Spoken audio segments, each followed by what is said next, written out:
Landorus-Therian has been a staple in competitive play in every format it has been allowed in, but early Regulation D results are saying otherwise. Has the king finally been dethroned? Hello everyone, I'm Ryan, and today we are looking for Landorus, or in other words, where's Lando? Okay, bad jokes aside, we're going to kick this thing off with why I feel Lando loses value in this Regulation D or in this Scarlet and Violet format or environment. And obviously, we're going to start this one off with the Urshifu, okay? And everybody's favorite Urshifu. And like before, and I get it, you can do things around Urshifu, you know? You can outpace it the bulkier ones, right? You can go Choice Scarf and then outpace it that way. You can go Terra Flying if you really wanted to. That's not the right thing to do, Ryan. Anyways, you're going to Terra Flying, right? And that's your way to get through this Urshifu, right? And that was your way to do it in the past. Before, you also had the Dynamax era as well, when Landorus and Urshifu were both in the same format, and Landorus had a lot of value in Terra because you could Max Quake, which was a phenomenal Dynamax move. You had Terra Max Airstream as well, which was just phenomenal for you, good damage output, and you got the speed boost as well, right? So that gave it away through Urshifu, and if you were Dynamax, you could probably deal with the Urshifu. You could add a little bit of bulk. Surging Strikes wasn't really going to go rip right through you, right? But now this has to be your answer to it, right? If you're going to use Landorus as a way to beat Urshifu, which is never a good idea, but if you want to have the slightest chance with your Landorus versus Urshifu, this is the way you do it, right? And there's a few obvious issues with this, with forcing your Terra onto Landorus, because Urshifu is almost on every team. And if Landorus is your flying type, right, chances are you don't necessarily want to have another big flying type, because then you're going to be stacking up your weaknesses. Meaning one of your flying types, one of your answers to Urshifu, also loses to Urshifu and requires you to Terra in order to beat it. Now, it's not the end of the world, right? This can definitely be a great secondary answer. Maybe you run like a Choice Scarf, but it can no longer be your primary answer to that position. Now, not saying Urshifu, Landorus was ever a primary answer, but generally speaking, a different flying type. You know, like Tornadus, let's just say, with Bleak Wind Storm, right? Is wrong one, but like, hold up. Let me do this right. Tornadus with Bleak Wind Storm, right, is hurting Urshifus. It's outpacing the Urshifus. It's not getting pressured with a kill by other Urshifus, right? It's the better flying type to use to counter Urshifu. Now, granted, nothing's stopping you from using both. However, Landorus doesn't love the Urshifu in the format right now. You also have the option of going like the good old-fashioned, like if you guys were ever around for like the Spike Myth Cup era, like the good old-fashioned, like straight-up bold Rocky Helmet stuff, right? And you could do this. I don't remember the exact calcs, but it was like ridiculous. And you could like live a Surging Strikes and then make them take like three chunks of the Rocky Helmet, right? Which is a pretty cool route. But Urshifu can simply just Terra Water out of that now and just kill you through that anyways. So like, yeah, it could work. Yeah, it's a cool option, but like you don't want to be using Landorus to beat Urshifu in the first place. So Urshifu, basically what I'm trying to say is just a massive threat to Landorus outside of the Dynamax era. Like before in Dynamax, you can max the Lando and support the rest of your team still. Alright? Nowadays, it's a lot less optimal because you don't have the option to just Dynamax. It's the Terra now is the game mechanic, right? And without that doubling the HP, Landorus loses that value versus the Urshifu. Not that it really had any before, but the max Airstream was a threat. But now Urshifu just doesn't care because it has to force a Terra if you want your Landorus to kill the Urshifu, and that just makes it a little bit more fine-tuned that you don't really want to have to do. And we're going to move on to the second meta threat, or I guess the second reason why it's done, and it's big ice types, okay? And before, in the past, we didn't have Shenpao, we didn't have Iron Bundle, and yes, I get it. Can you slap an Assault Vest on your Landorus? Can you live the Iron Bundle freeze dry? Yes. I know I'm gonna get the comments, but you can beat this. You can tear out of it. And I get that. I respect it. I'm gonna address it. Okay, but before in the metas that Lando has been a big part of, right? When Lando's been allowed, it was never I have my ice type to deal with Landorus. It was always I'm going to tech an ice move.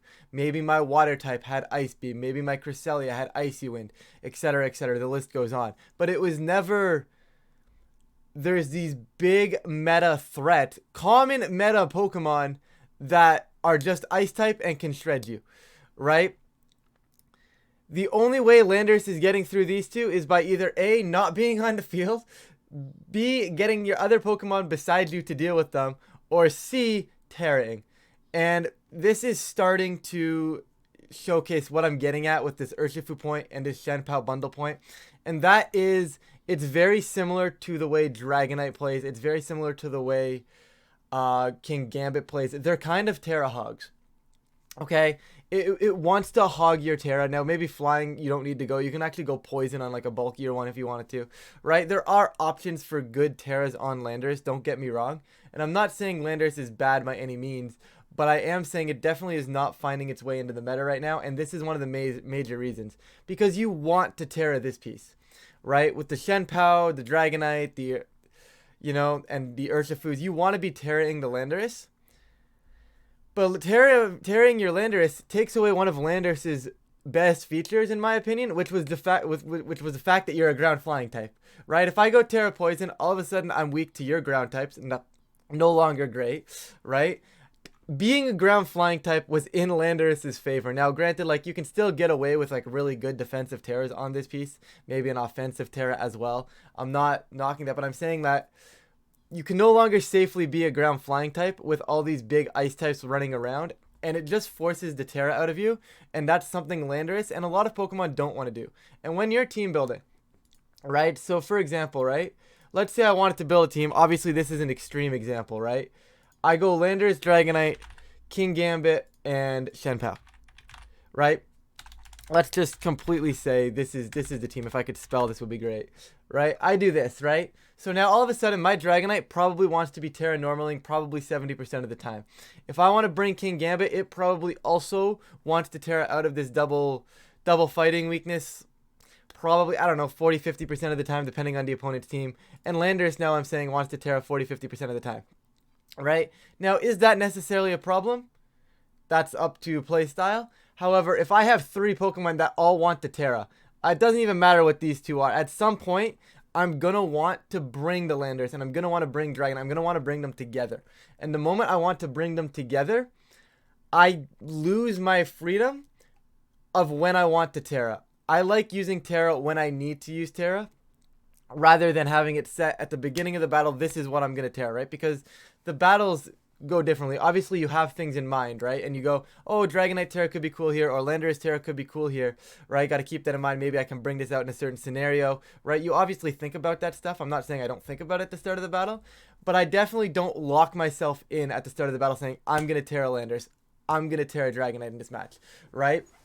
I want to have the freedom to see the flow of the game and then decide on my Terra. However, if I'm bringing Landorus and Dragonite, right, in order for Dragonite Shenpao to really necessarily like work, you probably want to Terra Normal almost immediately or in the late game, right? But then I have my Landorus on the field. Now I can't Terra my Landorus because I want to Terra my Dragonite that's in the back, or vice versa, right? I can't Terra my Dragonite because I need to make sure I'm saving my Landorus Terra in the back, right? It just forces a little extra thought process into games. And it's the extra thought process and that restriction of, oh my goodness, I can't Terra this spot that I need to right now because something else also needs to Terra. So Landorus is a bit of a Terra hog in that regard. And the other thing is Landorus before was Intimidate, right? I'm going to slow down your hyper offense. So come slow down my hyper offense. Oh, you mean the hyper offense with an Urshifu? You mean the hyper offense with a Shenpao? You mean the hyper offense with a Dragonite that can't be intimidated? Yeah, that hyper offense. I want to slow that down. You're not slowing that down with Lando anymore. Urshifu crits right through you. Shenpao still kills you when you're -1 unless you when it's -1 unless you Terra. And Dragonite can't get intimidated. So what hyper offense are you slowing down? Now I'm not saying like you're not slowing down. Like you can't do this versus every hyper offense team. Like because some hyper offenses like the Chi-Yu stuff you can still get through with AV Lando, right? But like it's just the stuff Lando used to want to do and the stuff it used to do amazingly have lost value because these other teams now that you would normally counter have access to these new tools, right? That just absolutely I don't want to say invalidate, but make Lando a lot harder to just slap on a team and say, this is my answer to that now, right? It just makes it a lot more difficult to use. You also, don't forget, you also have the ability, the addition of Clear Amulet. Not a massive item in the meta right now, but I'm not, that doesn't go to say that it can't come creep back in if Landorus does this. Like if a Landorus decides to creep back in, maybe Clear Amulet decides to creep back in, once again making Landorus want to, you know, get back out of the format, right? So there's a lot of new tools where Landorus can't do its thing anymore. Now, speaking of new tools, we haven't talked about Terra types. And beforehand, Landorus would come into the format, would come into the game, and oh yes, you have your Heatran on the field. Well, if you want to save your Heatran, you now have to switch it out, or you have to protect. And that gives my Landorus and my partner beside Landorus room to work.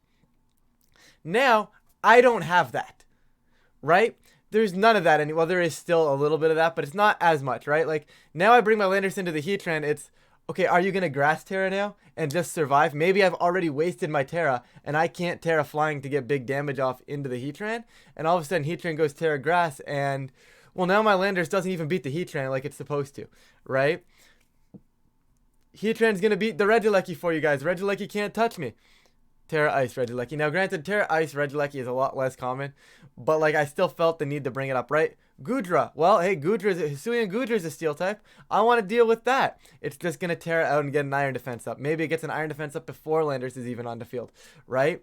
It's these new tools and just the ability to Terra out of your weakness to Lando makes, I don't want to say it makes it bad, but it definitely makes it worse because, right, like I said before, the Heatran I think is like the perfect example, right? Before I would have my Landorus, right? Maybe I have a grass type beside it here. Let's say Amoonguss, right? I have Landorus and Amoonguss, right? I think I have something else on the field. I think you're going to switch in Heatran, right? Okay, cool. I think you're going to switch in Heatran. I'm going to pivot out of my whatever I have on the field beside Amoonguss, bring in Lando to protect my Amoonguss from their Heatran, right? So now I do that, and all of a sudden I have a Lando staring down a Heatran. It's just not the same. I don't have that same pressure into Heatran that I used to have anymore, right? There are numerous examples of this where it's, I want to hit the steel types, but I can no longer just hit the steel types, you know? And it just really makes Lando a lot more underwhelming to use. I still think it's decent, but it makes it a lot less reliable, you know? Like, before it was, yes, I saved my Lando for the Heatran. Perfect. Done. I have that done. It's over. Lando Heatran 1v1's the end game. It's over. I'm good. Right? But the problem now is, like, it's the same thing I was saying. I said this, I believe, in the team build, in the top 5 cores video that I put out. It was the same thing with Cresselia. This was a buff for Cresselia. Because now, before it was, I'm just going to preserve my dark type. I'm going to beat the Cresselia in the end game. You can't do that anymore because the Cresselia might not be a psychic type come the end game. Right? And it's the similar reverse Uno card on this one, I guess you could call it. And it's, Landorus wants to beat the Heatran, but Heatran just isn't going to let that happen anymore, right? Heatran is going to go Terra Grass. Now, it's not the end of the world, right? Because you're like, oh, you can just bait the Terra Grass and come back in and Terra Flying later, right? And in an ideal world, that's fine. It's just the fact that in doubles now, it's no longer preserve my Lando to beat their Heatran in the end game. You can't do that anymore. It just makes it a lot more difficult to pivot around. And I could probably come up with a few more examples, but like, I'm assuming that's going to get the point across, right? You want to beat the Heatran. You can no longer beat the Heatran, let's just say, right? And obviously, like I said, you can still Terra Flying, and I'm just going in a loop right now, so I'm going to stop. But long story short, guys, Landorus is no longer the king it once was. Do I think it's bad? Not by any means. I said this about Rillaboom as well once it lost Grassy Glide. I think Landorus is now a good Pokemon. I no longer think Landorus is as broken as it once was. Because before, you used to say, I need to close out my team. Landorus. Or, what should I put on my team? Landorus. You know, it was just a good Pokemon, right? It's very similar to what we have right now with Fluttermane. Oh, I need a 6th Lawn. Oh, I don't have a Fluttermane yet. That's a really good Pokemon. Add the Fluttermane, right? And that's what Lando used to be. But I don't think Lando can do that anymore. Lando needs to be on the correct, well-functioning team that makes Lando good, rather than just Lando being thrown on any team because Landorus is so good. And I hope that makes sense, right? Because, like, just the fact that you need to Terra Hog, just the fact that you can't immediately threaten what you want to threaten anymore, and all the ice types coming around, right? It just makes Lando, it's still a good Pokemon, it just makes it lose a lot of value. It is definitely no longer the king of the format, and I'm sure you're going to see it do fine in competitive. Like, it's still going to be here, guys. I will admit it still will be here. Like, I've been testing it a little bit, but it's still going to be here. I think it needs to wait for the meta to develop. And normally you don't see that with Lando, right? Normally Lando is the meta, right? Lando is the meta. Lando's the one you're trying to counter with those other Pokemon that are waiting to see how the Landorus teams get built. Now it's a little bit different. Now Landorus is kind of waiting to see how all these other teams start slotting in to be built before Landorus can really creep in and be utilized accordingly, right? Like, obviously we already know Heatrans want to go grass, right? So we can actually preserve our Terra flying for the Terra grass Heatran if we can bait that out of the Heatran early, right? So we can always make those adjustments with our teams, but in order to make an adjustment like that with a Landorus, the rest of the team needs to function properly around the Heatran to make Landorus be able to do that, right? It's no longer just slap a Landorus on the team. That's a Heatran counter now, right? It's I have to actually think out, okay, well now how do I actually get this Heatran to go Terra Grass so that my Landorus Terra Flying can beat it into future turns? Or how do I bait out something else on their team that wants to Terra so that way the Heatran can't Terra anymore so Landorus can beat it with its ground move, right? It's no longer a, wow, this mod is completely broken, I need to slap it on every single team I build. It's just a good Pokemon now, right? And it requires a little bit more thought process, I think, to make work, but it is still a very good Pokemon. So if you didn't make it to the this point in the video, everybody's gonna be like, no, Landorus is still good. All the comments are gonna be freaking out on me. But if you did make it to this point in the video, hashtag Landorus in the comments down below. That would be great. I would appreciate that. But with that, guys, hopefully you guys do enjoy this kind of content. If you did, feel free to leave a like and subscribe. It really does help out the channel, and I do appreciate it. With that, thank you all so much for watching, and I will catch you all in a future video.